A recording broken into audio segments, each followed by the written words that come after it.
Friends, डकार आना एक बहुत आम बात है, हर किसी को आती है। खाना खाएं उसके बाद हमारे खाने के साथ में जो हवा चली जाती है उसको डकार कहते हैं। और खाना खाने के बाद यदि डकार आ जाए तो इसका मतलब समझाता जाता है कि हमारा जो पेट है वो भर गया है, हमें जितनी ज़रूरत थी भोजन की वो हमें मिल चुकी है।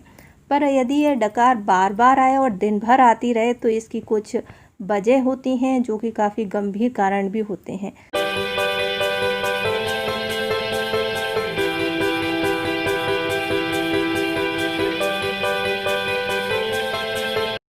तो डकार आने को अक्सर लोग अनदेखा कर देते हैं और नॉर्मल समझते हैं, परंतु डकार आने पर ये समस्या है कि आपको बार बार डकार आ रही है तो उसके जो रीजन होते हैं वो कभी कभी बहुत खतरनाक हो जाते हैं।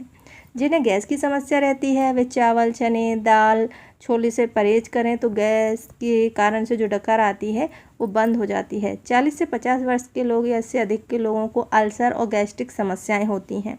लंबे समय तक डकार आए तो आपको सावधान हो जाना चाहिए। तो फ्रेंड्स, आज हम बात कर रहे हैं बार बार आने वाली डकार। डाइजेशन का संतुलन बिगड़ने पर डकार आना एक आम समस्या है। तो इसकी अगर पहचान की जाए तो जिन लोगों का डाइजेशन ख़राब हो जाता है, कब्ज रहती है, बदहज़मी की प्रॉब्लम हो जाती है, डाइजेशन में जो बैक्टीरिया मदद करते हैं वो बैक्टीरिया कम हो जाते हैं, उनका संतुलन बिगड़ जाता है, जिसके कारण से आपके पेट में गैस बनती है और आपको डकार आने लगती है। तो बार बार डकार आने पर आपको एसिड रिफ्लक्स, एसिडिटी जैसी कई समस्याएं हो जाती हैं। बार बार डकार आने की दूसरी वजह होती है इरिटेबल बाउल सिंड्रोम। इस बीमारी में रोगी कब्ज, पेट दर्द, मरोड़, दस्त आदि होते हैं और साथ ही एक बड़ा लक्षण आता है बहुत ज़्यादा डकार आना। इस समस्या के अलावा पेप्टिक अल्सर के कारण भी डकार आती है। तो ये यदि आपको लगातार डकार आ रही हैं तो एक कारण ये होता है जिसके कारण से आपको इतनी डकारें आती हैं। तो कभी भी लगातार आपको डकार आ रही हैं तो उनको लापरवाही नहीं करना है, उसकी कहीं ना कहीं कोई ना कोई वजह होती है। नेक्स्ट रीज़न होता है आपके पेट में कब्ज़ या बदहज़मी। जिन लोगों को बहुत ज़्यादा डकार आती है उनमें से लगभग 30% लोगों को कब्ज़ की समस्या होती है। यह समस्या होने पे आपको खाने में पर्याप्त मात्रा में फाइबर को शामिल करना चाहिए और बदहज़मी जिस कारण से है उसका भी पता लगाना चाहिए। नेक्स्ट होता है डिप्रेशन। तनाव के कारण भी कई लोगों को जब बहुत बड़े भावनात्मक परिवर्तन होते हैं तो इसका प्रभाव आपके पेट पे पड़ता है। 65% मामलों में मूड में स्विंग होता है और बड़ा बदलाव या तनाव के कारण ज़्यादा डकार आने का कारण बनता है। तो ये आपके बॉडी का इंडिकेशन होता है कि आपकी बॉडी में चेंजेस हो रहे हैं। नेक्स्ट रीज़न होता है एरोफेजिया। एरोफेजिया के कारण भी आपको लगातार डकारें आती हैं। अक्सर ऐसा होता है कि हम खाना खाते समय ज़्यादा हवा पेट में ले लेते हैं तो वो डकार के रूप में निकलती है। ऐसी स्थिति को एरोफेजिया कहते हैं। इस समस्या से बचने के लिए आपको छोटे छोटे निवाले लेना चाहिए, छोटे छोटे बाइट खाना चाहिए, मुंह बंद के खाना चाहिए ताकि हवा आपके पेट में ना जाए और आपको डकार की समस्या ना हो।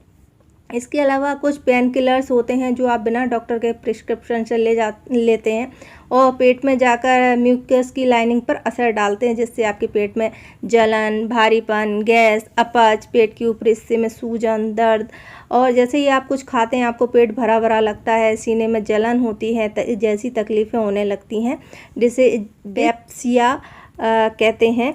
और आंतों की कार्य क्षमता पर ये असर डालता है, जिससे आपकी आंतें सही से काम नहीं कर पाती और आपका भोजन और आप जो कुछ भी खाते हैं वो खाना आपके मुंह में आने लगता है और एसिड रिफ्लक्स की समस्या आपको होती है।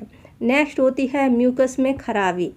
पेट में अल्सर, लंबे समय से चल रही अपच की दिक्कत होती है और यदि उसका सही से इलाज नहीं किया जाए तो पेट में हेलिकोबैक्टर पाइलेरी बैक्टीरिया का संक्रमण की वजह से ये होता है। इसमें पेट की म्यूकस मेम्ब्रेन में खराबी आने लगती है, घाव बन जाते हैं। जल्दबाजी, तनाव, दूषित खान पान, पाचन तंत्र की कोशिकाओं को नुकसान होने पर आपके पेट में एसिड की मात्रा बढ़ने से अल्सर की समस्या हो जाती है। तो अब हम बात कर लेते हैं यदि आपको इस तरह की प्रॉब्लम हो रही हैं तो फिर आपको कौन कौन से उपचार ले सकते हैं। तो इसमें हम बात कर लेते हैं एलोपैथी। एलोपैथी में एंडोस्कोपी से आपके पेट के अल्सर का पता लगाया जाता है और 2-3 एंटीबायोटिक दवाओं का कॉम्बिनेशन बनाकर दिया जाता है जो कि एसिडिटी को कम करते हैं। साथ ही आपके खान पान का जो है वो उसका ध्यान दिया जाता है ताकि आपका जो पाचन तंत्र है वो ठीक से काम करे, आपको कोई परेशानी नहीं हो। मिर्च मसालेदार चीज़ों से परहेज करने की सलाह दी जाती है। साथ ही हरी सब्जियां और फल खाने की सलाह दी जाती है। अब हम बात कर लेते हैं यदि पेट संबंधी रोग हैं तो आयुर्वेद क्या कहता है। पेट संबंधी रोगों से राहत पाने के लिए भोजन में हींग का प्रयोग के लिए आयुर्वेदिक दवाओं में जोड़ दिया जाता है। साथ ही तवे पे सेकी हुई लौंग खाने से भी आपको राहत मिलेगी। इसके अलावा आप नारियल पानी ले सकते हैं, घी, मुलेठी, शहद का इस्तेमाल करें। संतुलित रूप से लेने पर आपको ये पेट की सभी समस्याओं से राहत मिलती है। साथ ही साथ आपको नियमित व्यायाम और योगा करने पर भी जोर दिया जाता है। होम्योपैथी का ट्रीटमेंट की बात करें तो एसिडिटी और अल्सर जैसी पेट की संबंधी समस्याओं में होम्योपैथी की कई तरह की दवाई हैं जो रोगियों के लक्षण के आधार पर, परेशानी के आधार पर दी जाती हैं। इनमें से मुख्य रूप से कार्बोवेज, नक्सबोमिका, रोबिनिका 30 और लाइकोपोडियम समेत कई तरह की दवाइयाँ दी जाती हैं जिन्हें लेने से आराम मिलता है। तो यदि आपको इस तरह की समस्या हैं तो आपको फास्ट फूड, छोले, राजमा से परहेज करना चाहिए। पेट की और पाचन संबंधी रोगों से बचने के लिए फास्ट फूड से दूरी बनाएं। केमिकल्स और मसाले वाली चीज़ें को आपके पेट की सेल्स को नुकसान पहुंचाती हैं तो इनको नहीं लेना चाहिए।